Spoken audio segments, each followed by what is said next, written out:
نا ہے کہنے لگا جی ایک عرض ہے تواڈے نال میں کہا جی حکم کرو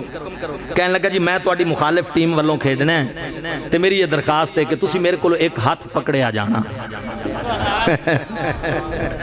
وہ کہنے میں نامور پلیئر سا میں کہا یار تیرے ورگے کو میں پکڑے گیا تو میرے پلے کی رہے گا میدان یہ تو ڈاڈا جی کوئی عجیب فرمائش کر دیتی ہے پلیئران نال بندہ یعنی فرمائش کرے تو غصے ہو جاندے تو یہ کیوں کی سوچ کے کیتی ہے وہ کہندے جدو میں کو استفسار کیتا نا تو رو پیا تو میں نے کہنے لگا یار میں اس واسطے کیتی ہے کہ میں سید ہاں آئے ہائے آل رسول ہاں میں تے غریب ہاں اس علاقے دا میں رہائشی ہاں میں اپنی بیٹی نو اٹھانا ہے ہاتھ پیلے کرنے تے میں منگدا نہیں کیونکہ سید دین آلے ہوندے نے منگن آلے نہیں ہوندے تے میں تینوں پکڑ لیا نا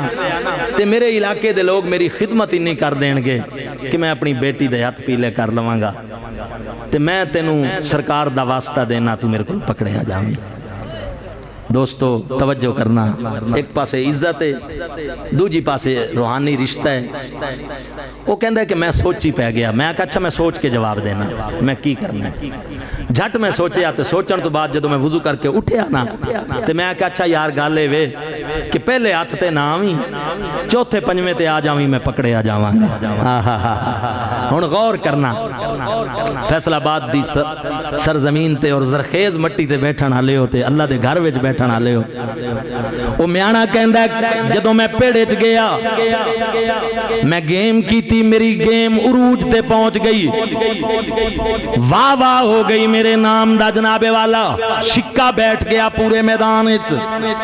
کھیڈ 12 بجے تے پہنچی ہے کی مطلب جوانی تے پہنچی ہے تے او سید مینوں پکڑن واسطے آیا ہے میانا کہندے جدوں پکڑن واسطے آیا مینوں کیتا ہویا وعدہ یاد آیا تے رسول اللہ صلی اللہ علیہ وسلم دی نسبت یاد آئی تیری نسل پاک میں ہے بچہ بچہ نور کا تیری نسل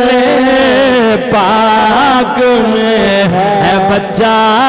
بچہ نور کا آواز نہیں آ رہی جتنے غلام ہو سید بھی سامنے بیٹھے مل کے ذرا گونج پہ جائے آواز کٹو تیری نسل پاک